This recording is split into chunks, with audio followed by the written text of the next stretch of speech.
Ma'am, I understand there's an issue with some documents right now, and some documents have been introduced into evidence, I take it, that are impounded? Yes, impounded documents. And I'm wondering how... That were illegitimately obtained. On May 28th, 2013, we could have gotten my court records that were impounded for my daughter. Yeah, We could have gotten impounded records for my daughter. The only people who can get into that file are myself or my attorneys of record. Karp hasn't been my attorney of record since 1998. So I'm wondering how he would have that document, and then further, second, then why is it admissible?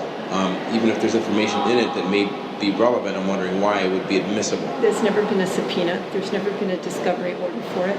There's never been an introduction for it until May 28th, 2013.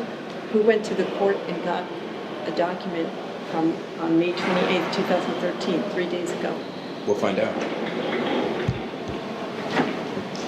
This is the document from May, counsel, that's been introduced. It's at issue right now. I believe it's impounded, sir. Do you have any idea about that document and how it was obtained? Counsel? Okay, he does not want to speak to me. Here at KingCast.net, I've met Darylyn Kahn down here at the Middlesex Probate Court because she discovered that people have been in her file, which was impounded. This case was closed in 2011, but lawyers, most assuredly lawyers, associated with Eric Karp, most likely, the defendant in the legal malpractice case, have been into this file. So she went to file an emergency motion. She was told upstairs in no uncertain terms, and I overheard this from the clerk, that no one is to be in here on these files except for the parents after the paternity suit is closed. This suit was filed during a certain time period when that was the case, 92, I think it was.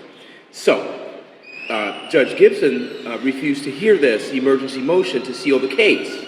Basically, all she's asking them to do is to honor their own rules and regulations, and they won't do it.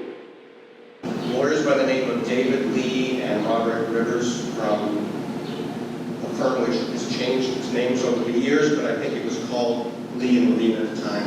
Lee, Levine, and Bowser. And at the time you were working on Ms. Khan's case in 1997 and 1998, did you know those lawyers from past experience? Yes. Reputation? Absolutely. And what had been your past experience with those lawyers?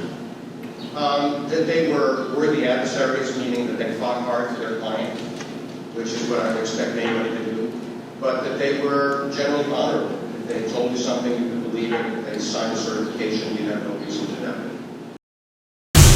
Well, counsel, that's mighty white of you to lavish those kinds of accolades against your opposing counsel. Well, actually, they're not really your opposing counsel. They are your friends. And apparently you can now trust them, as you say. You can trust them to go to court for you, on your behalf, to get documents to which you were not entitled. And for that, you all will face a BBO complaint. Now, let's review your affidavit in this case, which is really what's on point here, as well as your prior testimony at trial, shall we?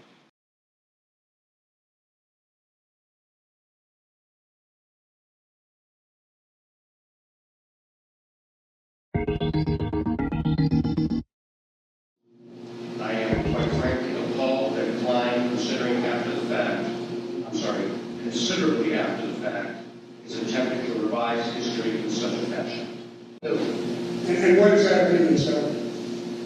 Well, there was no ambiguity, and reading the affidavit submitted by Attorney Karp, Ms. Khan would have been entitled to $23,000 until Keaton would be emancipated, which would either be when she turned 18 or even age 23 in the Commonwealth.